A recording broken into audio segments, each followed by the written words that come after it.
Hello everyone. तो कैसे हैं आप सब? आई होप आप सब अच्छे होंगे। स्वागत है आप सभी का आपके अपने चैनल जुनून पढ़ाई का में। चलिए हम लोग एनसीईआरटी पॉलिटी जो है देख रहे हैं। आज हम लोग एनसीईआरटी पॉलिटी में क्लास 4 पे आ चुके हैं। क्लास 4 इट मीन्स चैप्टर 4 पे आ गए, ठीक है। यानी कि हम लोग एनसीईआरटी क्लास 7 की जो पॉलिटी है उसको देख रहे हैं, जिसमें आज हम लोग चैप्टर 4 को डिस्कस करेंगे, ठीक है। तो सबसे पहले तो आपको यही पता होना चाहिए कि चैप्टर 4 का नाम क्या है। तो चैप्टर 4 का नाम है लड़की और लड़के के रूप में बड़ा होना, ठीक। यानी कि एक लड़की की परवरिश कैसे की जाती है, एक लड़के की परवरिश कैसे की जाती है। यानी कि एक लड़का और लड़की में क्या दोनों को जब पाला जाता है तो दोनों के साथ समान तरह से व्यवहार होता है या फिर कुछ असमानताएं किसी को फेस करनी पड़ती हैं। ये सारे पॉइंट्स आज की वीडियो में हम लोग देखने वाले हैं। ये जो क्लासेस हैं ये हम लोग सीटेट जुलाई 2025 को टारगेट करते हुए कर रहे हैं। तो हम सबसे पहले यही करते हैं कि जो प्रीवियस ईयर में क्वेश्चन पूछा गया हो इस चैप्टर से उसको डिस्कस करते हैं, ठीक है। तो देखिए जो जुलाई 2024 में एग्जाम हुआ था ना, उससे में ये क्वेश्चन पूछा गया था इस चैप्टर से। देखिए क्या कह रहे हैं आपसे। आप जानिए कि जो आज का वीडियो है ना, इसमें ज़्यादातर जो क्वेश्चन है ना वो पेडागोजिकल क्वेश्चन है, ठीक है। यानी कि पेडागोजी यानी शिक्षण शास्त्र से संबंधित जो क्वेश्चन है वो इस चैप्टर से ज़्यादा पूछे जाते हैं। तो हमने जो भी क्वेश्चन लिया हुआ है वो पेडागोजी के ही आसपास आपको दिखेगा। देखिए जो PYQ 2024 का है उसमें आपसे क्या कह रहे हैं कि लता नामक एक महिला है, वो सुबह 5 बजे चाय बेचती हैं। उसके बाद वह बहुत दूर कुएं से पानी लेकर आती हैं। घर पहुंचने के बाद वह खाना बनाती हैं, कपड़े धोती हैं, घर की सफाई करती हैं, झाड़ू पोछा करती हैं। उनके पश्चात वह अपनी चाय की दुकान के लिए सामान खरीद कर लाती हैं। इन सभी कार्यों को क्या कहा जा सकता है? मतलब कि वो घर के भी काम कर रही हैं, बाहर दुकान भी चला रही हैं। तो अगर कोई महिला घर के भी काम कर रही है, बाहर के भी काम कर रही है, तो ऐसे काम को या इस तरह की परिस्थिति में जो रहने वाली महिला है उनके ऊपर जो काम का बोझ है हम उसको क्या कहेंगे? हमारे पास ऑप्शंस क्या हैं। पहला तो कह रहे हैं देखभाल करना, तो देखभाल करने वाला काम ये नहीं है। दूसरा कह रहे हैं दोहरा बोझ। तीसरा कह रहे हैं गृह कार्य, तो गृह कार्य भी नहीं होगा क्योंकि घर मतलब बाहर जाके चाय भी बेच रही हैं तो घर का काम होता है, तो केवल झाड़ू पोछा खाना कपड़ा ये सब कर रही होती, तो ये नहीं होगा। देखभाल कार्य भी नहीं होगा। भुगतान कार्य, आप देखें कि जो भी महिलाएं घर में काम कर रही होती हैं उन्हें काम के बदले में कोई पेमेंट नहीं दी जाती है, तो जो भुगतान कार्य है ये भी नहीं होगा। तो जब ये तीनों नहीं होंगे तो जाहिर सी बात है कि इसका उत्तर जो हो जाएगा वो हो जाएगा हमारा ऑप्शन बी वाला, यानी कि दोहरा बोझ, ठीक है। यानी कि जो महिला घर में भी काम कर रही है, बाहर में भी काम कर रही है, उस कार्य को हम कहते हैं दोहरा बोझ, अर्थात वो महिला दोहरे कार्य के बोझ तले दबी हुई, ठीक है।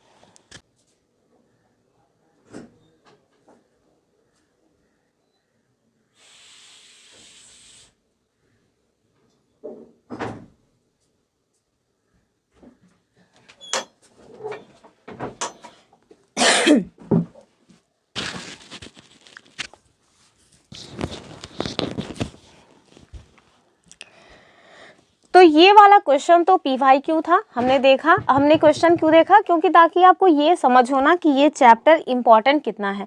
यानी कि अभी हाल ही में जो एग्जाम हुआ है उसमें ये क्वेश्चन पूछा गया है और हर साल ही इससे क्वेश्चन बनता है। तो चलिए आगे हम देखेंगे अपनी जो आज की क्लास है वो। और सबसे पहले आगे बढ़े, आप लोगों से रिक्वेस्ट है कि प्लीज़ चैनल को सब्सक्राइब कर लीजिए और वीडियो को लाइक ज़रूर कर दिया करिए। अपने फ्रेंड ग्रुप में जो भी 2025 में सीटेड SST से देना चाह रहे हैं उनके पास ये वीडियो ज़रूर भेजा करिए। आप देखेंगे कि डेफिनेटली आपको हेल्प होगी अगर आप रेगुलर हमारे साथ जुड़े रहेंगे। तो हमने हिस्ट्री ऑलरेडी कंप्लीट कर लिया है क्लास 6 to 8। अब आप सोचें, आपको मतलब लग रहा होगा कि चैप्टर वाइज क्यों करवाया जा रहा है। चैप्टर वाइज इस वजह से करवा रहे हैं क्योंकि पूरा का पूरा जो SST का सिलेबस है ना वो क्लास 6 से 8 तक जो हमारी NCERT हिस्ट्री पॉलिटी और मतलब ज्योग्राफी है इसी से सारे क्वेश्चंस बन जाते हैं। फिर जाहिर सी बात है कि अगर यहीं से क्वेश्चन सॉल्व करवाएंगे तभी जा कर के आपको एग्जाम में हेल्प होगी, ठीक है। चलिए हम लोग अपना जो क्लास है उसको स्टार्ट करते हैं। तो सबसे पहले ना, चूँकि हम लोग क्वेश्चन के माध्यम से ही पूरा चैप्टर कवर करते हैं, लेकिन कुछ पॉइंट्स हैं जो हमें देख लेना चाहिए NCERT की बुक से। तो सबसे पहले हम लोग NCERT की बुक की तरफ चलते हैं, ठीक है। तो चलिए आपको NCERT की किताब की तरफ ले चल रहे हैं। एक ये हमारी एनसीईआरटी की बुक है और जो इसका चैप्टर है उसको आप देखें, इकाई 3 लिखा हुआ है, ठीक है, इकाई 3 और चैप्टर का जो नाम है वो है चैप्टर 4, ठीक है। तो इसमें कुछ पॉइंट्स दिए हुए हैं जो टीचर्स के लिए हैं और उसका नाम क्या है, वो है लिंग बोध जेंडर। इससे हमने एक क्वेश्चन बनाया हुआ है पैडागोजी वाला, उसको भी हम आपको करवाएंगे ही। तो आपको ये पीडीएफ मिल जाएगी हमारे टेलीग्राम चैनल पे, आप उसको ज्वाइन करके रखें, एक बार जा करके आप इसको ज़रूर पढ़ लें, क्योंकि कल को अगर आप टीचर बनेंगे तो वहाँ ये आपको काम आएगा, ठीक है। भले ही आपके एग्ज़ाम में, सीटेट के एग्ज़ाम में क्वेश्चन ना पूछा जाए, लेकिन आपके ये काम के पॉइंट्स हैं तो इन्हें आप ज़रूर देखें। देखिए आपको यहाँ पे दिखाया गया है, कुछ कपड़े हैं, बच्चे हैं और कुछ हथियार औजार, ये सारे पॉइंट्स दिखाए गए हैं। और चैप्टर जो है अध्याय 4 है, क्या है, लड़के और लड़कियों के रूप में बड़ा होना, ठीक है। यहाँ पे आपसे क्या कह रहे हैं कि लड़का या लड़की होना किसी की भी एक महत्वपूर्ण पहचान है, उसकी अस्मिता। अब आप सोच रहे होंगे अस्मिता क्या है, तो लास्ट में हम आपको अस्मिता क्या है इसको अच्छे से डिस्क्राइब करेंगे, ठीक है, यानी कि इसका एक्सप्लेनेशन आपको लास्ट में मिलेगा। कह रहे हैं कि उसकी अस्मिता है। आगे देखिए, कह रहे हैं कि जिस समाज के बीच हम बड़े होते हैं वह हमें सिखाता है कि लड़के और लड़कियों का कैसा व्यवहार स्वीकार करने योग्य है, ठीक है। तो इसके पहले भी मैंने ये वाला पॉइंट बताया था, आज भी बता रहे हैं कि ऐसी एक कहावत है कि लड़कियां पैदा नहीं होती, लड़कियां बनाई जाती हैं, ठीक है। तो आप देखिए, ना केवल लड़कियां बनाई जाती हैं बल्कि लड़के भी पैदा नहीं होते, लड़के भी बनाए जाते हैं। क्यों? क्योंकि सोसाइटी, हमारा घर परिवार ही उन्हें लड़के के रूप में ढालता है। क्योंकि जब बच्चा पैदा होता है तब वो, चाहे लड़की हो चाहे लड़का हो, दोनों की ही जो एक्टिविटीज़ हैं, दोनों का जो बिहेवियर है वो एक ही जैसा रहता है। लेकिन जैसे जैसे वो बड़े होते जाते हैं ना, आप देखेंगे कि जो पेरेंट्स हैं, जो आस पड़ोस है, वो उनमें भेदभाव करना स्टार्ट करता है और बताना स्टार्ट कर देता है कि कौन से काम लड़कियों के हैं और कौन से काम लड़कों के हैं, ठीक है। आगे आप देखें, कह रहे हैं कि उन्हें क्या करना चाहिए और क्या नहीं। हम प्रायः यही सोचते हुए बड़े होते हैं कि ये बातें सब जगह बिल्कुल एक सी होंगी, ठीक है। यानी कि जैसे हमारे यहाँ जिस तरह की सिचुएशन है कि पेरेंट्स जो है जब बच्चे छोटे रहते हैं तभी से बताना स्टार्ट कर देते हैं, भले ही उन्हें ये ना समझ आता हो कि वो जो कर रहे हैं वो मतलब कि एक तरह से असमान व्यवहार है, लेकिन वो करते हैं इस तरह की बातें, ठीक है। तो हमारे मन में इस तरह की बातें आ सकती हैं ना कि जिस तरह से हमारी परवरिश हुई है, पूरे वर्ल्ड में लगभग हर व्यक्ति की इसी तरह से परवरिश होती होगी। तो वही आपसे कह रहे हैं कि आपको ऐसा लगता होगा कि बिल्कुल ऐसी ही जो है सोसाइटी आपको हर जगह मिल जाएगी, परंतु क्या सभी समाज में लड़के और लड़कियों के प्रति एक जैसा ही नज़रिया रखा जाता है? ये सोचने वाला प्रश्न है। कह रहे हैं कि इस पाठ में हम इसी प्रश्न का उत्तर जानने का जो प्रयास है वो करेंगे, ठीक है। और ये भी देखेंगे कि लड़के और लड़कियों को दी जाने वाली जो अलग अलग भूमिका है उन्हें भविष्य में स्त्री और पुरुष की भूमिका में कैसे तैयार करती है, ठीक है। फिर उसके बाद आपसे कह रहे हैं कि इस पाठ में हम देखेंगे कि अधिकांश समाज जो है ना वो पुरुष और स्त्रियों को अलग अलग प्रकार से इम्पोर्टेंस देते हैं। तो अधिकांश क्या, आप देखेंगे, आप अपने आसपास देखिए, लगभग सभी समाजों में आपको ये देखने को मिल जाएगा कि जो लोग हैं ना वो स्त्री और पुरुष को अलग अलग प्रकार से महत्व देते हैं। और जाहिर सी बात है कि पुरुषों को ज़्यादा महत्व मिलता है और स्त्रियों को कम महत्व मिलता है। आगे कह रहे हैं कि स्त्रियां जिन भूमिकाओं का निर्वाह करती हैं उन्हें पुरुषों द्वारा निर्वाह की जाने वाली भूमिका और कार्य से कम महत्व दिया जाता है, ठीक है। तो आपसे चैप्टर खुद ही बता रहा है कि सामान्यतः आप देखेंगे कि जो महिलाएं कार्य कर रही हैं, जिन कार्यों को महिलाओं के द्वारा संपन्न किया जा रहा है, उनको पुरुषों के द्वारा संपन्न किए गए कार्यों की अपेक्षा कम महत्व दिया जाता है। आगे आपसे कह रहे हैं कि इस पाठ में हम यह भी देखेंगे कि स्त्री और पुरुष के बीच काम के क्षेत्र में कैसे असमानताएं उभरती हैं, ठीक है। यानी कि आपको ये भी इस चैप्टर में देखने को मिलेगा कि कैसे हर काम के क्षेत्र में महिला और पुरुष के मध्य असमानता आपको देखने को मिल जाएगी। दो कहानी बताई गई है, एक तो जो है सामोआ द्वीप के बारे में बताया गया है कि जो सामोआ द्वीप है वहाँ पे बच्चे जो पैदा होते हैं उसके बाद उनकी जो परवरिश है वो कैसे होती है, और जो हमारा अपना एमपी है उसके बारे में कुछ पॉइंट्स दिए हुए हैं।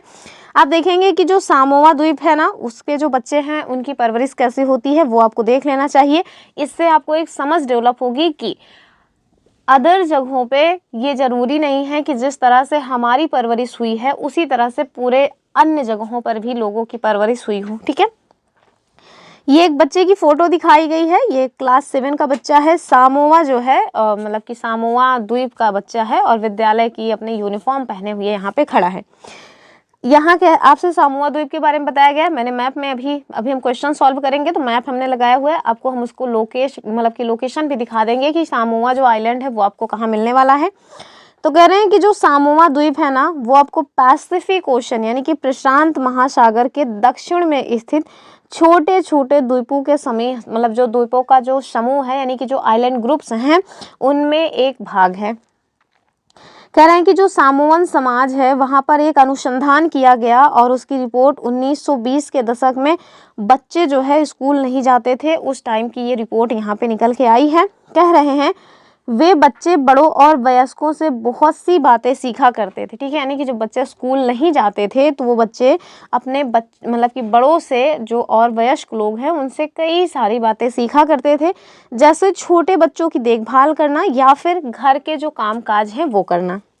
द्वीपों पर मछली पकड़ना एक बहुत ही महत्वपूर्ण कार्य था, इसलिए किशोर जो बच्चे होते थे वो मछली पकड़ने के लिए सुदूर मतलब कि दूर दराज की यात्रा करते थे, लेकिन ये बातें वे अपने बचपन के अलग अलग समय पर सीखते थे। ठीक है, ऐसा नहीं है कि 5 साल का बच्चा है तभी से सीखने लग जाए, तो ऐसा नहीं है।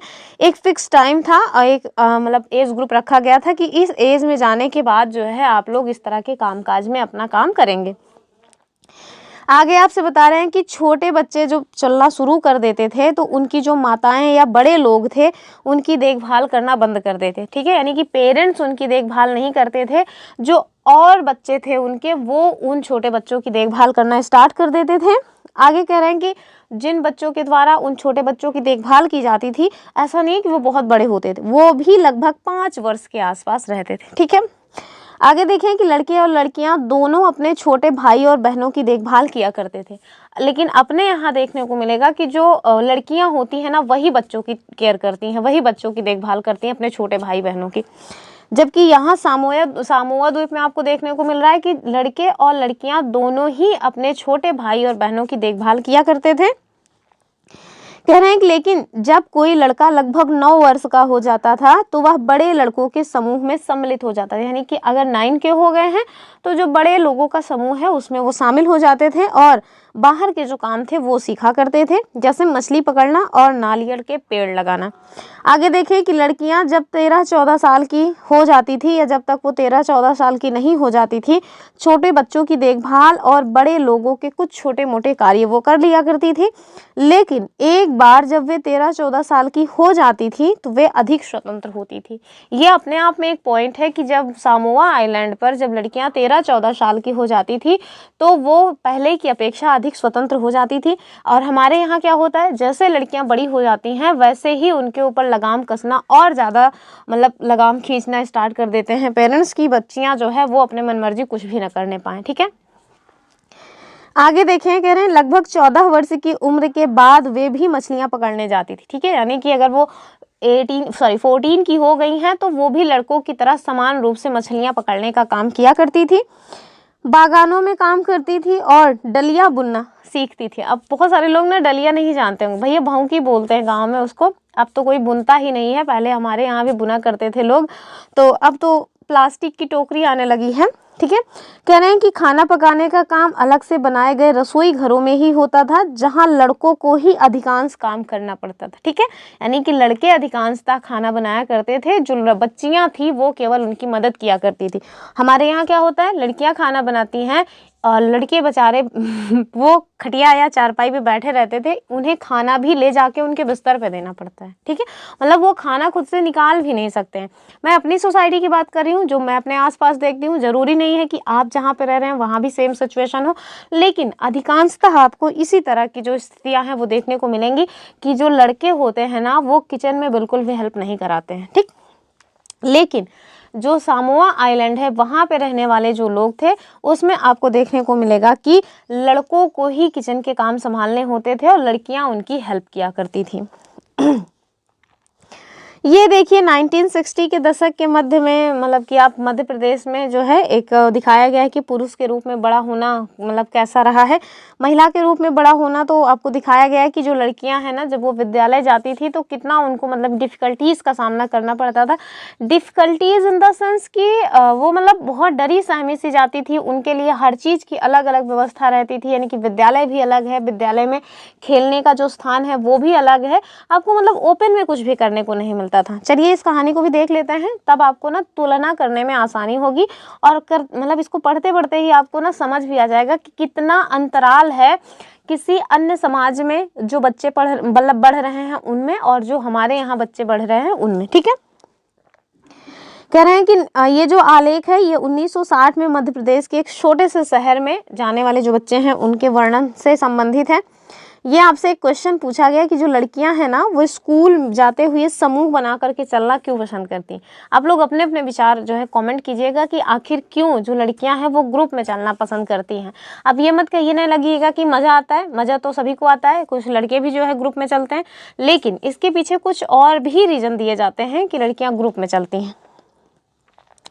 अब कुछ लोग आ जाएंगे, ये कहेंगे कि उनकी बात ही नहीं ख़त्म होती है, इस वजह से वो अपना ग्रुप बना के रहती हैं ताकि दूसरों की बुराई कर सके। कुछ लोगों का इस तरह का भी माइंड सेट होता है, लेकिन इस तरह के उल्टे सीधे कमेंट नहीं करना है। अगर आपके पास कोई मतलब ठीक ठाक रीज़न हो तो आप कमेंट करें, वरना आपके कमेंट का बिल्कुल भी स्वागत नहीं है। चलिए देखिए, कह रहे हैं कक्षा 6 में आने के बाद लड़के और लड़कियां अलग अलग स्कूलों में जाते थे। ठीक है, यानी कि 1 to 5th तक तो ठीक था, सारे बच्चे साथ में पढ़ रहे हैं, लेकिन कक्षा 6 में अगर विद्यालय में बच्चे हो गए हैं तो लड़कियों और लड़कों के लिए अलग अलग जो विद्यालय है उनकी व्यवस्था की गई थी। आगे देखिए क्या कह रहे हैं, कह रहे हैं कि लड़कियों के स्कूल लड़कों के स्कूल से बिल्कुल ही भिन्न हुआ करते थे। और कैसे भिन्न थे वो भी यहाँ पे बताया गया है कि जो लड़कियों के स्कूल है ना उसके बीच में एक आंगन हुआ करता था जो कि बाहरी दुनिया से बिल्कुल ही अलग रहता था, और बच्चियों के लिए व्यवस्था की गई थी कि बाहरी दुनिया से अलग रह करके उनको स्कूल की सुरक्षा में खेलना संभव हो। ठीक है, फिर आप देखें कि लड़कों के स्कूल में इस तरह का कोई आंगन नहीं होता था, वो तो अपना ओपन बाउंड्री में खेला करते थे। आगे देखिए कि हर शाम स्कूल के बाद जो लड़के हैं ना वो सैकड़ों लड़कियों की भीड़ को सकरी गलियों से जाते हुए देखा करते थे। देखिए सोचिए पहले सड़कों पर जाती हुई ये लड़कियां बड़ी गंभीर दिखा करती थी। ये बात लड़कों से अलग थी जो सड़कों को अनेक जो है कामों के लिए उपयोग करते थे, जैसे यूं ही खड़े खड़े खाली समय बिताने के लिए, दौड़ने और खेलने के लिए, साइकिल चलाने के करतबों को आजमाने के लिए। ठीक है, जो लड़कियां हैं वो केवल विद्यालय जाने के लिए सड़कों पे आया करती हैं, उसमें भी लोग उनको घूर घूर के देखते रहते थे, जबकि जो लड़के हैं वो उनके लिए तो सड़क उनके पापा की ही थी। ठीक है, आगे देखें कि लड़कियों के लिए गली सीधे घर तक पहुंचने का एक माध्यम थी, यानी कि उस गली से आप सीधे घर तक पहुंच जाओगे, इस तरह से गलियां बनाई गई थी। लड़कियां हमेशा समूहों में ही जाती थी, शायद उनके मन में ये डर रहता था कि कोई उन्हें छेड़ न दे या फिर उन पर हमला न कर दे। ठीक है, तो इस तरह से हमारे यहाँ जो लड़कियां हैं उनकी शिक्षा दीक्षा हो रही है, उनके लिए इस तरह की व्यवस्थाएं की गई है। और जबकि अदर जो देश हैं वहाँ पे आपको देखने को मिलेगा कि कितनी स्वतंत्रता के साथ लड़के और लड़कियों दोनों का ही पालन पोषण हुआ है। आगे आप देखिए, ये दो मतलब कि उदाहरण दिए गए थे, और आपको इन जहाँ हमें ये लगता है कि प्रायः जो बच्चे हैं वो एक ही तरीके से बड़े होते हैं हर समाज में, तो उस तरह का जो मिथ है उसको तोड़ने के लिए आई थिंक आपके लिए ये जो दो कहानियाँ हैं वो काफ़ी होंगी कि नहीं भैया, हर जगह में हर समाज में एक जैसे बच्चों का पालन पोषण नहीं होता है। ठीक है, चलिए अब हम लोग क्वेश्चन पे लौटते हैं। चलिए अब हम लोग अपना क्वेश्चन, जो ये क्वेश्चंस मैंने खुद बनाए हुए हैं, तो ये क्वेश्चंस आपको कहीं नहीं मिलने वाले हैं क्योंकि मैंने खुद ही जो है इसी चैप्टर से ये सारे क्वेश्चंस तैयार किए हैं। तो इस मेहनत के लिए भी एक लाइक और एक शेयर तो बनता ही है। चलिए देखते हैं, पहला जो क्वेश्चन है वो हमने क्या लिया है, तो आप देखें, कह रहे हैं कि लिंग बोध जेंडर विषय पर आधारित इस पाठ में, हमने दिखाया था ना कि टीचर्स के लिए कुछ पॉइंट्स दिए हैं, वहाँ से मैंने ये क्वेश्चन उठाया हुआ है। शिक्षकों के लिए क्या सुझाव दिए गए हैं, उन सुझावों का कक्षा में लिंग संवेदनशीलता को बढ़ावा देने के लिए आप किस प्रकार उपयोग करेंगे। ठीक है, तो ये पैडागोजी का क्वेश्चन है। इस आज के चैप्टर में ज़्यादातर क्वेश्चंस पैडागोजी से ही संबंधित हैं। हमारे पास ऑप्शंस क्या हैं केवल सैद्धांतिक जानकारी देने के लिए, तो आपको पता ही है कि केवल अगर वर्ड लगा है तो एक बार आपको सतर्क हो जाना है। दूसरा कह रहे हैं विद्यार्थियों के साथ बातचीत और चर्चा को प्रोत्साहित करना, उत्तर तो हालांकि आपको दिख ही रहा है, इसका उत्तर जो है बी वाला हो जाएगा। तीसरे में भी केवल है तो ये बेकार बात है। लड़के और लड़कियों की अलग अलग गतिविधियों में शामिल करना, तो जब अलग अलग गतिविधियों में शामिल करेंगे तो फिर वैसे भी जो लिंग जो मतलब बोध जेंडर है उसके बारे में आप उन्हें कुछ खास नहीं बता पाएंगे, ठीक है। तो सारे ऑप्शंस गलत हैं, केवल बी वाला इसमें सही उत्तर हो जाएगा, ठीक है। चलिए अगला क्वेश्चन देखेंगे, ये भी पैडागोजी का ही क्वेश्चन है। कह रहे हैं कि एक शिक्षक छात्रों को 1920 के दशक में सामोआ द्वीप में बच्चों के बड़े होने के जो अनुभव हैं और 1960 के दशक में मध्य प्रदेश में एक पुरुष के रूप में बड़े होने के अनुभव के बीच तुलना करने के लिए कहता है, ठीक है। ये गतिविधि निम्नलिखित में से किस शिक्षण पद्धति का सबसे अच्छा उदाहरण है, ठीक है। यानी कि 1920 में जो सामोआ में बच्चे पढ़ रहे हैं और 1960 में एक पुरुष के रूप में जो मध्य प्रदेश में बच्चे पल रहे हैं उनके मध्य आपको तुलना करना है, और ये जो आप तुलना करने के लिए टीचर के द्वारा आपको कहा गया है ये किस प्रकार की मतलब कि शिक्षण पद्धति का उदाहरण है ये आपको बताना है। ऑप्शन देखिए, व्याख्यान, तो व्याख्यान में तो व्याख्या की जाती है तो ये बेकार है। परियोजना में हम लोग परियोजना तैयार करेंगे, ये भी नहीं है। केस स्टडी भी नहीं है। हाँ, तुलनात्मक विश्लेषण स्टडी हो जाएगा, ठीक है। यानी कि तुलना की जा रही है दो स्थानों की, दो प्रकार के समाजों की, ठीक है। ऑप्शन डी वाला हो जाएगा, ठीक। अब हम लोग देखेंगे अपना अगला क्वेश्चन, क्वेश्चन नंबर 3। कह रहे हैं कि सामोआ द्वीप और मध्य प्रदेश में बड़े होने के अनुभवों के बीच निम्नलिखित में से कौन सा अंतर सबसे महत्वपूर्ण है। ऑप्शंस क्या हैं कि शिक्षा तक पहुंच, दूसरा लिंग भूमिकाएं, तीसरा है सामाजिक अपेक्षा और चौथा है उपरोक्त सभी। तो आपको समझ ही आ रहा होगा कि उपरोक्त सभी इसका उत्तर हो जाएगा ऑप्शन डी वाला। चलिए अगला क्वेश्चन देखिए, क्या कह रहे हैं, कह रहे हैं कि सामोआ द्वीप में 1920 के दशक में बच्चों के बड़े होने के संबंध में निम्नलिखित में से कौन सा कथन असत्य है। सामोआ द्वीप है, मैंने सोचा शायद कहीं स्किप तो नहीं हो गया, पर है, मैंने रखा हुआ है। तो चलिए देखिए, कह रहे हैं कि कौन सा स्टेटमेंट रॉन्ग है आपको बताना है। ऑप्शंस देखिए, पहला कह रहे हैं कि बच्चे स्कूल नहीं जाते थे और बड़े बच्चों और वयस्कों से बहुत सी बातें सीखते थे। तो हमने देखा था ये बात तो सही है, वहाँ पे बच्चे स्कूल नहीं जाया करते थे लेकिन अपने जो बड़े लोग थे उनसे काफ़ी सारे पॉइंट सीखा करते थे। दूसरा, छोटे बच्चे जैसे ही चलना शुरू कर देते थे उनकी माताएं या जो बड़े लोग थे उनकी देखभाल करना बंद कर देते थे। बात तो ठीक है, हमने देखा था कि उनके जो बड़े भाई बहन होते थे वही उनकी देखभाल किया करते थे। तीसरा क्या कह रहे हैं, लड़के और लड़कियां दोनों अपने छोटे भाई बहनों की देखभाल करते थे लेकिन लगभग 9 वर्ष की उम्र में लड़कों को बाहरी काम सिखाया जाता था। हाँ, बात तो ठीक है, फिर लड़कों को 9 वर्ष में मतलब मछली पकड़ना और नारियल के जो पेड़ वगैरह लगाना है वो सब सिखाया जाता था। अगला क्या है कि 13-14 वर्ष की उम्र के बाद जो लड़कियां हैं वो खाना पकाने का काम करती थी। यहाँ तक तो ठीक है। और कह रहे हैं कि लड़के मछली पकड़ने जाते थे। ओहो सॉरी कह रहे हैं लड़कियां खाना पकाने का काम करती थी। तो हमने देखा था ना कि ऐसा नहीं है, लड़कियां नहीं, लड़के खाना पकाने का काम किया करते थे और जो लड़कियां हैं वो उनकी हेल्प किया करती थी और मछली पकड़ने जाया करती थी।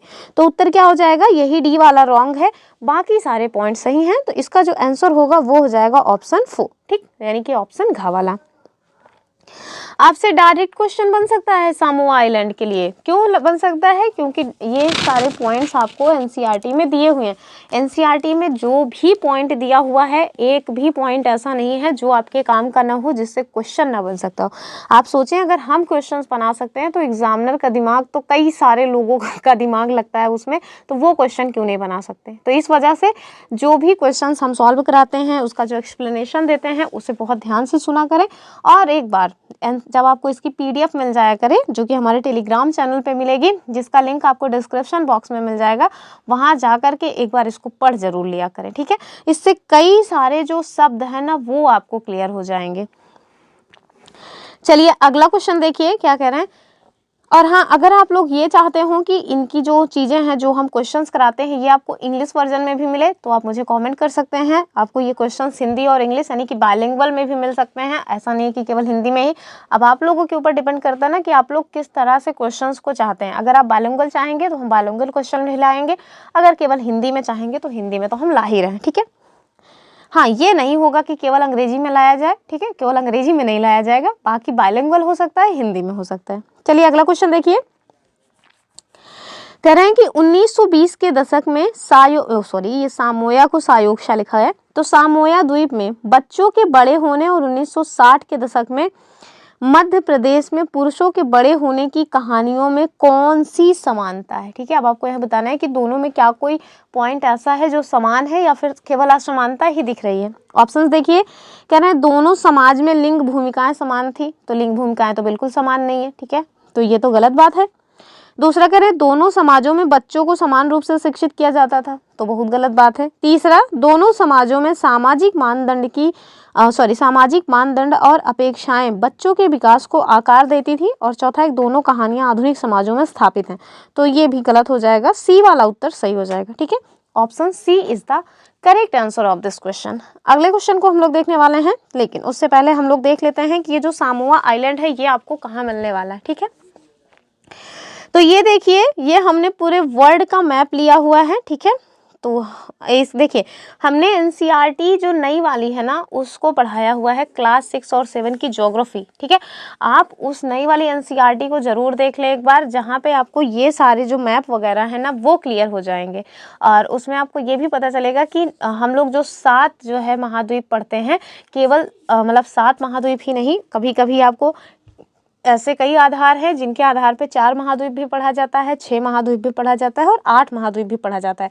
वो कौन से आधार हैं, किन आधारों पे हम इनकी जो संख्या है उसको कम करके पढ़ते हैं, ये सारे पॉइंट्स हमने उसमें बताया हुआ है। एनसीईआरटी में बहुत अच्छे से वो चीज़ें एक्सप्लेन की गई हैं, तो अगर आप उस वीडियो को देखेंगे तो आपको उससे बहुत लाभ हो जाएगा। ठीक है, तो आप उसको ज़रूर देख लें, स्पेशली जो लोग टीचिंग एग्जाम्स की प्रिपरेशन कर रहे हैं उनके लिए वो बहुत ही इम्पॉर्टेंट है। तो देखिए, टोटल हम लोग अपने वर्ल्ड में 7 महाद्वीपों के बारे में पढ़ते हैं। तो वो 7 महाद्वीप कौन कौन से हैं? सबसे बड़ा जो महाद्वीप है ये वाला, ये है हमारा एशिया महाद्वीप। ठीक है, दूसरा है कौन सा? तो दूसरा आपको मिल जाता है ये अफ्रीका महाद्वीप। तीसरा जो है ये है नॉर्थ अमेरिका और चौथा है साउथ अमेरिका महाद्वीप। पांचवें में आपको ऑस्ट्रेलिया महाद्वीप मिल जाएगा। छठे में मिल जाएगा हमारा यूरोप और सातवां है जो हमारा, उसको हम कहते हैं अंटार्कटिका। ठीक है, अब मैंने आकार वगैरह के हिसाब से नहीं बताया, मैंने आपको टोटल 7 जो महाद्वीप है उनके बारे में बताया। ठीक है, तो कौन कौन से महाद्वीप हैं तो आप देखें, एक तो हमारा एशिया है, अफ्रीका है, नॉर्थ अमेरिका है, साउथ अमेरिका है, यूरोप है, ऑस्ट्रेलिया है और अंटार्कटिका है। टोटल 7 महाद्वीप आपको हमारी पृथ्वी पर देखने को मिल जाएंगे। ठीक है, कौन सबसे बड़ा है, कौन सबसे छोटा है, कहाँ पे जनसंख्या ज़्यादा है, कहाँ पे जनसंख्या सबसे कम है, ये सारे पॉइंट्स हमने नई वाली एनसीईआरटी में कराई है। आप वहाँ जाकर के जरूर देखें। आगे जब हम लोग अपना इसी मतलब कि सीटेट 2025 जुलाई के लिए जब ज्योग्राफी पढ़ेंगे तो उसमें देखेंगे। ठीक है, अभी हम लोग केवल एक मोटा मोटा आपको दिखाना चाह रहे हैं कि इसकी लोकेशन कहाँ है, जिस आइलैंड को हम इतनी देर से पढ़ रहे हैं। तो देखिए, ये हमने देखा ना कि ये नॉर्थ अमेरिका और ये साउथ अमेरिका है, तो आप देखिए इसी नॉर्थ और साउथ अमेरिका के मध्य में आपको देखने वाला है, ये देखिए ये हमारा नॉर्थ अमेरिका है, ये दरअसल ये जो है ना ये हमारा अफ्रीका है और इधर है हमारा नॉर्थ अमेरिका और यहाँ है हमारा साउथ अमेरिका, ये है हमारा ऑस्ट्रेलिया।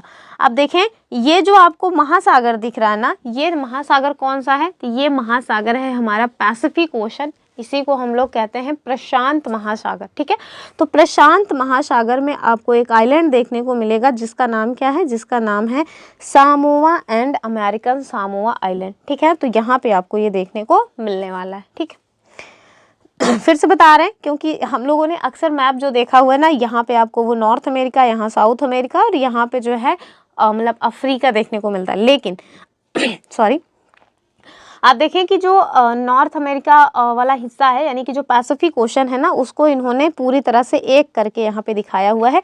तो जब आप चूँकि आपको पता ही है कि हमारी पृथ्वी गोल है, लेकिन हम लोग जब मैप में देखते हैं तो उसको फैला के देखते हैं, तो इस वजह से जो पैसिफिक ओशन है ना वो दोनों साइड, एक तो कुछ हिस्सा उसको आपको नॉर्थ और साउथ अमेरिका के पश्चिम में मिलेगा और कुछ हिस्सा आपको जो हमारा ऑस्ट्रेलिया और मतलब कि थोड़ा हिस्सा यूरोप और जो मतलब और एशिया वाला हिस्सा है उसके पूर्व में मिल जाएगा। ठीक है, जो क्यों ऐसा मिल रहा है, क्योंकि हम उसको चौकोर में करके पढ़ना है। लेकिन जब आप उसको गोले में करके पढ़ेंगे ना, तो आप देखेंगे कि जो पैसिफिक ओशन है, यानी कि अब चूंकि यहाँ पे दिखाया नहीं गया, यहाँ पे दिखाया गया है, ये वाला हिस्सा देखिए, ये देखिए, ये और ये इधर वाला हिस्सा, और ये जो हिस्सा आपको दिख रहा है, ये वाला हिस्सा ना, ये और इधर वाला हिस्सा, ये पैसिफिक ओशन का हिस्सा है। तो ये जब आप इसको मोड़ देंगे, दोनों को एक साइड ऐसे से जोड़ देंगे ना, तो आप देखेंगे कि जो पैसिफिक ओशन है ना, वो आपस में मिल जाएंगे।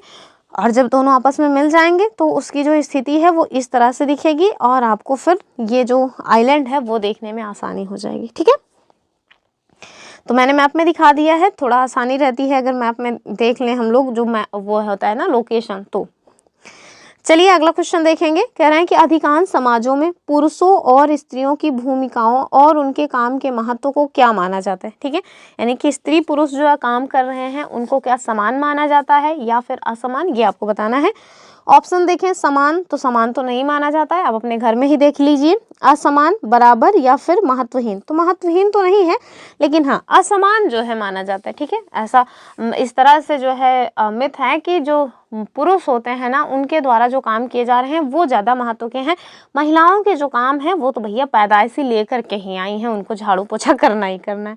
तो ये इस तरह का जो मतलब इस तरह की जो बातें हैं वो आपको देखने को मिल जाती हैं। तो इससे क्या सिद्ध हो रहा है, इससे ये सिद्ध हो रहा है कि जो महिला और पुरुष के काम हैं उनमें असमानता की जाती है, यानी कि बराबरी उन्हें नहीं दी जाती है।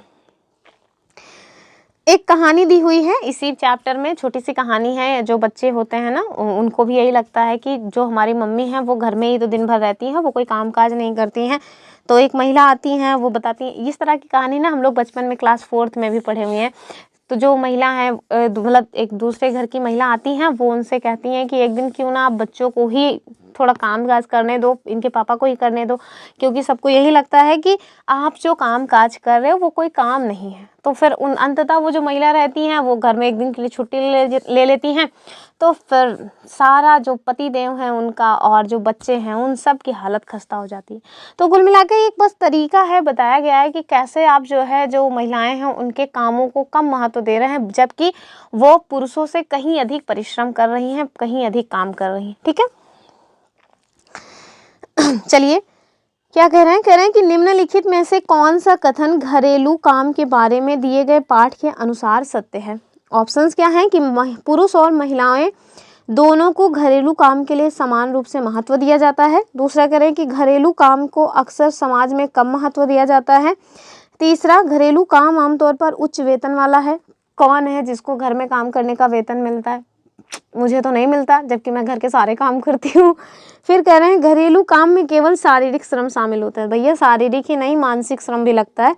तो उत्तर क्या हो जाएगा, बी वाला हो जाएगा कि जो घरेलू काम है ना उन्हें अक्सर समाज में कम महत्व दिया जाता है। ठीक है, यानी कि अगर बाहर से पेरेंट्स खेतों में काम करके आ रहे हैं, घर में कोई घर का सारा काम किया है, झाड़ू पोछा भी किया है, बर्तन भी धुला है, खाना भी बनाया है, कपड़े भी साफ कर दिया है, कपड़ा प्रेस भी कर दिया है, लेकिन बावजूद उसके उन्हें लगता है कि घर में बैठ करके केवल और केवल बिस्तर तोड़ रहे हो। तो ये हम लोगों के साथ भी इस तरह की जो मतलब व्यवहार है वो होता है। जब पेरेंट्स स्पेशली मम्मी जब घर के बाहर काम जो है करके आती है ना, तो घर में उनको लगता है कि हम दिन भर घर में बैठे थे, हमने कुछ काम धाम तो किया नहीं है और हमारा मतलब कि हमारे काम की कोई वैल्यू ही नहीं है। बड़ा बुरा लगता है ये सब देख करके, पर चलिए क्या कर सकते हैं। चलिए अगला क्वेश्चन देखेंगे। जो हमारा अगला क्वेश्चन है वो क्या कह रहा है, कह रहा है कि बहुत सी स्त्रियां घर और बाहर दोनों जगहों पर काम करती हैं, इस स्थिति को क्या कहा जाता है। तो हमने क्वेश्चन देखा था ना कि 2024 में जो सीटेट का एग्जाम हुआ था उसमें इस तरह का क्वेश्चन पूछा गया था। तो उस क्वेश्चन मतलब इससे आपको उस तरह के क्वेश्चन अगर कहीं भी देखने को मिलेंगे तो आपको करने में आसानी रहेगी, इस वजह से मैंने ये वाला क्वेश्चन लिया हुआ है। और साथ में आप देखेंगे कि एनसीईआरटी में ना ऐसा छोटू सा बॉक्स बना करके इस तरह का स्टेटमेंट एक दिया भी है। चलिए देख लेते हैं। ऑप्शंस क्या है, महिला सशक्तिकरण, तो दोनों जगहों पे काम कर रही हैं तो उनका शोषण हो रहा है, सशक्तिकरण हो रहा है, ये गलत बात है ना। दूसरा देखिए, महिलाओं के काम का दोहरा बोझ, तो सही बात है, घरों काम करो ब्या, बाहरों काम करो ब्या, हम लोग इंसान हैं कि नहीं। ठीक है, तो ये हो जाएगा महिलाओं के ऊपर दोहरा बोझ। ठीक। तीसरा, लैंगिक समानता, कहीं से कहाँ तक लैंगिक समानता आपको इसमें झलक रही है, नहीं ना। फिर कह रहे हैं सामाजिक न्याय, तो न्याय नहीं भैया, अन्याय है, ये हम लोगों के साथ ये अन्याय हो रहा है। ठीक है, तो इसका उत्तर क्या हो जाएगा, बी वाला हो जाएगा। अब आप देखें कई सारी महिलाएं होती हैं जो किसी जॉब पे रहती हैं, चाहे वो प्राइवेट जॉब हो या फिर सरकारी जॉब हो।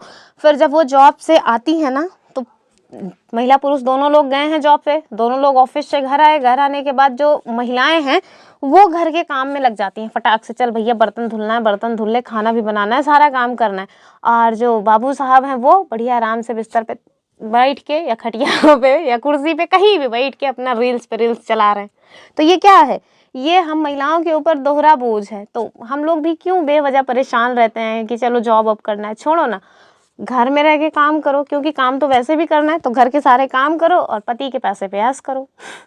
पर सोचा जाता है ना, नहीं, अपने पैर पे रहो, क्यों किसी के सामने पैसे के लिए हाथ फैलाना पड़े, इस वजह से मेहनत करनी पड़ती है। चलिए क्या कर सकते हैं फिलहाल के लिए। अब आप लोग सोच रहे होंगे मैं तो कुछ ज़्यादा ही उल्टा सीधा बात करती हूँ। नहीं, ऐसी बात नहीं है। ये कहीं ना जब आप इन सारी चीज़ों को देखते रहते हैं, आपके काम को जब कोई वैल्यू नहीं देता है ना, तो इस तरह की फीलिंग्स मन में आती ही हैं। देखिए, हम लोग जो सस्टेनेबल डेवलपमेंट गोल है, हमने आपको बताया था ना कि एनसीईआरटी के एक एक चैप्टर में जो सस्टेनेबल डेवलपमेंट के टोटल 17 गोल्स हैं उनके बारे में बताया गया है। आज का जो चैप्टर है, चूँकि वो समानता से संबंधित है, तो इस वजह से जो हमारा गोल नंबर 5 है वो यहाँ पे बताया गया है। और जो आप देखेंगे कि जो SDG सस्टेनेबल डेवलपमेंट गोल का गोल नंबर 5 है वो जेंडर इक्वालिटी से संबंधित भी है, ठीक है, यानी कि लैंगिक समानता से संबंधित है। तो ये जो हम आपको डेली SDG बता रहे हैं, इसको याद कर लीजिए। ये क्वेश्चन बहुत इंपॉर्टेंट है, स्पेशली उत्तर प्रदेश PCS का फेवरेट है, ठीक है। चलिए अगला क्वेश्चन देखेंगे, क्या है, कह रहे हैं कि महिलाओं के काम और समानता के संबंध में कौन सा कथन सही है। तो इसका विकल्प नीचे आ गया है। पहला विकल्प क्या है, कह रहे हैं कि महिलाओं के घरेलू और देखभाल के काम को कम महत्व देना केवल एक व्यक्तिगत या पारिवारिक मामला है। क्या ये केवल व्यक्तिगत और पारिवारिक मामला है? बिल्कुल नहीं, ये एक सामाजिक मामला है। दूसरा, कह रहे हैं सरकार जो है वो लिंग भेद के कारणों को समझने और सकारात्मक समाधान खोजने के लिए प्रतिबद्ध नहीं है। नहीं, ऐसा नहीं कहना चाहिए, सरकार तो प्रतिबद्ध है, ठीक है, तो ये तो रॉन्ग हो जाएगा। फिर कह रहे हैं पूरे देश के गाँव में सरकार ने आंगनवाड़ी और बालवाड़ी नहीं खोली है। नहीं, उन्होंने खोल रखा है। आप देखेंगे जब चैप्टर पढ़ेंगे तो आपको दिखेगा कि महिलाओं को मतलब कि जो मतलब सकारात्मक समाधान खोजने के लिए उनके लिंग भेद को लेकर के जो सरकार है ना, उनके द्वारा आंगनवाड़ी और बालवाड़ी खोली गई है, ठीक है। इससे क्या होगा कि महिलाओं को भी ना बाहर जाके काम करने का मौका मिलेगा। आगे लास्ट ऑप्शन क्या है, कह रहे हैं कि यदि किसी संस्था में महिला कर्मचारियों की संख्या 30 से अधिक है तो उसे कानूनी रूप से क्रेच की सुविधा देनी होगी। तो ये बात भी सही है, मतलब यही वाला स्टेटमेंट कुल मिला के सही ही है। तो उत्तर जो हो जाएगा उसका वो डी वाला हो जाएगा, ठीक। क्या क्वेश्चन था, जो हमारा क्वेश्चन था, कह रहे हैं कि महिलाओं के काम और समानता के संबंध में कौन सा कथन सही है, तो यही चौथा वाला कथन सही हो जाएगा, ठीक है। तो सरकार के द्वारा इस तरह की सुविधाएं जो है, इस तरह के जो काम है वो किए जा रहे हैं, ठीक है, ताकि जो महिलाएं हैं उनके भी काम को महत्व मिल सके और वो भी बाहर की दुनिया में जाकर के काम धंधा अपना कर सके, ठीक। अब जैसे कि मैंने आपको बताया था कि एनसीईआरटी में ना लास्ट में शब्द संकलन करके दिया रहता है और उसमें ना जो वर्ड्स हैं उनका क्या मतलब है वो हमें जानने को मिलता है। तो देखिए आज का पहला जो शब्द है वो क्या है, ये शब्द बड़े इंपॉर्टेंट हैं, शब्दावलियों से क्वेश्चंस खूब बनते हैं। पहला जो शब्द है वो है अस्मिता अर्थात पहचान। तो हमने बताया था ना कि हम लोग इसको लास्ट में जानेंगे, तो आ गया है वो समय जब हम लोग इसको जानने वाले हैं। क्या कह रहे हैं कि जो अस्मिता या पहचान है यह एक प्रकार से स्वयं के होने यानी अपने अस्तित्व के प्रति जागरूकता का भाव है, ठीक है, यानी कि जो हमारा वजूद है हम उसके प्रति जागरूक हों, ये एक भाव है अस्मिता। दूसरा आगे कह रहे हैं एक व्यक्ति की कई अस्मिता हो सकती है, यानी कि एक व्यक्ति की कई पहचान हो सकती है। जैसे एग्जाम्पल दिया गया है कि एक ही व्यक्ति को एक लड़की, बहन और संगीतकार की तरह अस्मिता दी जा सकती है, ठीक है। देखिए पहले कि मतलब एग्जाम्पल भी क्या दिया गया है कि एक लड़की को बहन कहा जा सकता है, संगीतकार कहा जा सकता है, क्रिकेटर नहीं कहा जा सकता। देख लो भैया, एनसीईआरटी भी मतलब अच्छा नहीं कर रही। दूसरा क्या है, दोहरा बोझ, ठीक है। तो ये जो दोहरा बोझ है ये इसका क्वेश्चन खूब बनता है, इसको आप अच्छे से समझ लीजिए। चूंकि अब देखिए कितना भी क्वेश्चंस करवा लिया जाए, जाहिर सी बात है कि सेम जो क्वेश्चन है वो आपको एग्जाम में देखने को नहीं मिलने वाला है, लेकिन जो पॉइंट है ना अगर आप उसको समझे रहेंगे तो फिर क्वेश्चन कितना भी घुमा के पूछ ले आप उसको मतलब एकदम धुआं धुआं करके आएंगे, ठीक। तो दोहरा बोझ का मतलब क्या हुआ उसको हम लोग जान लेते हैं। कह रहे हैं कि इसका शाब्दिक रूप से यदि अर्थ निकाला जाए तो हो जाएगा 2 गुना वजन। ठीक है, 2 गुना वजन, इसी को हम कहते हैं दोहरा बोझ। सामान्यतः इस शब्द का महिलाओं के काम की स्थितियों को समझाने के लिए किया जाता है। ठीक है, तो आप सोचिए कि ये जो दोहरा बोझ है ना, वो पुरुष के लिए नहीं किया जाता, क्योंकि वो लोग दोहरा काम करते नहीं। सारे पुरुष की बात नहीं हो रही, कुछ तो बेचारे परेशान हैरान से रहते हैं तो उनको करना पड़ जाता है, तो उनके लिए नहीं। जो हमेशा केवल इस रूप में देखते हैं कि घर का काम, किचन का काम केवल महिलाओं का है, वो पैदा ही हुई है चूल्हा चौका करने के लिए, उनके लिए है कि उनको मतलब वो लोग दोहरे बोझ से बच जाते हैं। लेकिन कुछ पुरुष ऐसे होते हैं जिनको बेचारों को करना पड़ जाता है, अब सिचुएशन कैसी भी हो। आगे देखें, कह रहे हैं कि यह इस तथ्य को स्वीकार करता है कि महिलाएं आम तौर पर घर के भीतर और घर के बाहर दोहरा कार्यभार संभालती हैं। ठीक है, तो जो दोहरा बोझ है वो क्या है कि महिलाएं घर के भीतर भी काम कर रही हैं और घर के बाहर भी काम कर रही हैं, यानी कि दोहरा बोझ उनके ऊपर लदा हुआ है। तीसरा जो मतलब शब्द है वो है देखभाल। तो आप सबको पता ही होगा देखभाल क्या है। कभी कल को बुखार आ जाए तो जो मम्मी बैठ के पूरी रात आपकी सेवा करती है ना, वही है देखभाल। कह रहे हैं कि देखभाल के अंतर्गत अनेक काम आते हैं, जैसे संभालना, ख्याल रखना, पोषण करना आदि। शारीरिक कार्यों के अतिरिक्त इसमें गहन भावनात्मक पहलू भी सम्मिलित है। ठीक है, अब पता चला कि आपको फीवर हुआ है, मम्मी जो है, मम्मी हालांकि ऐसा नहीं करती, कोई और आ गया, वो आपकी देखभाल कर रहा है। शारीरिक रूप से तो वो आपकी देखभाल कर रहा है, लेकिन उसका मन नहीं है आपका देखभाल करने का, तो फिर वो कैसे देखभाल करेगा। पता चला गर्म पानी से अगर आपको पट्टी रखनी है तो वो पानी उबाल के लाएगा, इससे उबालता हुआ पानी मतलब उसको पट्टी उसमें भिगाएगा और उसको आपके माथे पे रख देगा, तो आपका जो फीवर है ना वो उतरेगा नहीं और चढ़ लेगा। तो ये क्या है, तो भैया जो देखभाल है ना वो शारीरिक और मानसिक दोनों रूप से की जाती है, तब जाकर के उसको आप देखभाल कहेंगे। ठीक है, लास्ट जो पॉइंट है वो क्या है, अवमूल्यित। तो ये अवमूल्यित क्या है, इसको भी देख लेते हैं। कह रहे हैं कि जब कोई अपने काम के लिए अपेक्षित मान्यता या स्वीकृति नहीं पाता। अब देखेंगे इस एनसीईआरटी में ना एक छोटी सी कहानी दी गई है। एक महिला है जो मतलब कि कुक का काम करती है, या कहें कि घरेलू काम करती हैं एक महिला के यहाँ, और जो उनकी मालकिन है ना, वो मालकिन बहुत चिल्लाती हैं। मतलब उनको लगता है कि वो मतलब वो पैदा होकर के धरती के ऊपर कोई बहुत बड़ा उपकार करती हैं, और दूसरी महिला जो उनके यहाँ काम करने के लिए आती है वो उसके ऊपर हमेशा चिल्लाती रहती है, हर काम चिल्ला चिल्ला के करती हैं, पेट भर खाना भी नहीं देती हैं। तो वही जो है उस महिला के द्वारा ये बात कही गई है कि उसका जो काम है ना उसका कोई मूल्य ही नहीं है, हमेशा उनके काम का अवमूल्यन ही होता है। तो उसी कहानी से संबंधित है कि जब कोई अपने काम के लिए अपेक्षित मान्यता या स्वीकृति नहीं पाता है तब वह स्वयं को अवमूल्यित महसूस करता है। ठीक है, एग्जाम्पल के लिए आप देखें कि अगर कोई लड़का अपने मित्र के लिए घंटों सोच विचार करके बहुत खोज कर एक उपहार बनाता है और उसका मित्र उसे देखकर कुछ भी ना कहे, तो ऐसे में पहला जो लड़का है जिसके द्वारा मतलब कि वो उपहार इतने प्यार से बनाया गया है, फिर उसको क्या लगेगा, उसको लगेगा देख यार मेरी कोई वैल्यू ही नहीं, मतलब मैंने इतनी मेहनत की, इतना प्रयास किया, उसके बाद भी उसने एक छोटा सा कमेंट भी नहीं किया, एक छोटी सी स्माइल भी नहीं की। तो आप देखिए भाई, अगर आप लोग कोई भी आपके जीवन में ऐसा है जो आपके लिए थोड़ा सा भी प्रयास करता है, स्पेशली अगर गिफ्ट्स खुद से बना के देता है, तो फिर उसका थोड़ा मान रखा करिए। अगर आपका मन नहीं भी है तब भी अगर आप 2 शब्द मुस्कुरा के बोल देंगे तो सामने वाले का मन रह जाएगा, आपका कुछ लॉस भी नहीं होगा। ठीक है, तो चलिए ये रही आज की अपनी वीडियो। आई होप आपको वीडियो पसंद आई होगी, पसंद तो आई होगी, मैंने इतनी मेहनत की है। चलिए फिलहाल के लिए मजाक था।